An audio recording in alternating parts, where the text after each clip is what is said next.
Paper फुटींच्या देशा. काही वर्षांपूर्वी आपल्या देशाला म्हटलं जायचं सुजलाम सुफलाम बुद्धिवंतांचा देश.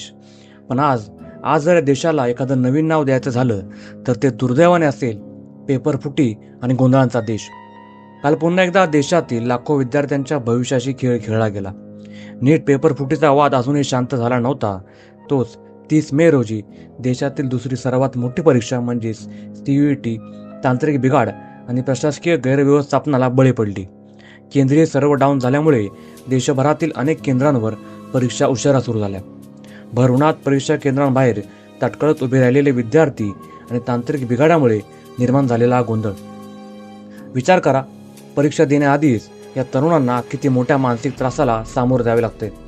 एकीकडे परीक्षा यंत्रणा आणि तंत्रज्ञान पुरवठादार कंपन्या जाहीरपणे माफी मागतायत, तर दुसरीकडे नॅशनल टेस्टिंग एजन्सी 3765 विद्यार्थ्यांसाठी नवीन तारखा जाहीर करण्याचे आश्वासन देते. पण प्रश्न असा की डिजिटल इंडियाच्या एवढ्या मोठ्या बाता मारल्या जात असताना देशातील सर्वात मोठ्या परीक्षा अशा तांत्रिक बिघाडाच्या आणि गैरव्यवस्थापनाच्या गर्तेत का अडकतात? परीक्षा कुठलीही असो, नीट असो, CUET असो, नेट असो की कोणतीही सरकारी भरती, परीक्षा केंद्र गाठण्याआधीच एकतर प्रश्नपत्रिका व्हॉट्सॲपवर पोहोचते, नाहीतर तिथली यंत्रणा कोलमडून पडते. प्रामाणिक विद्यार्थी रात्रभर जागून अभ्यास करत राहतो आणि परीक्षा यंत्रणेच्या या निष्काळजीपणामुळे किंवा पैशांचे खोके देणाऱ्या दलालांमुळे प्रामाणिक मुलांचे आयुष्य उद्ध्वस्त होते.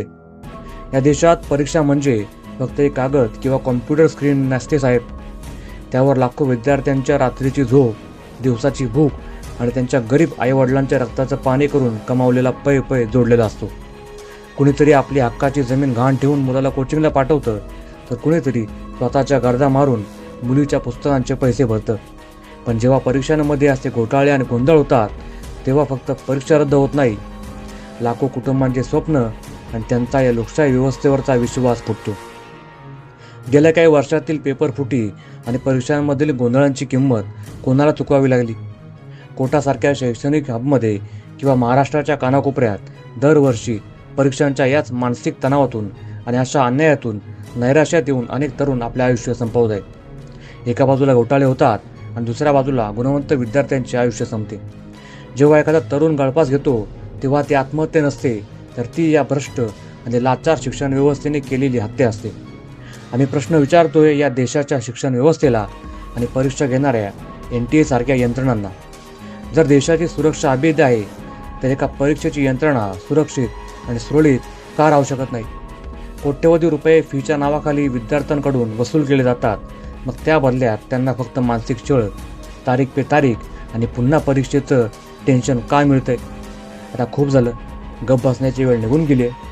जर आज आपण या पेपर फुटीच्या आणि परीक्षांच्या गैरव्यवस्थापनाच्या रॅकेट विरोधात आवाज उठवला नाही तर देशाचं भविष्य अंधारात जाईल. हा लढा फक्त एका परीक्षेचा नाही, हा लढा आपल्या स्वाभिमानाचा आहे, आपल्या हक्काचा आहे. त्यामुळे हा व्हिडिओ जास्तीत जास्त शेअर करा.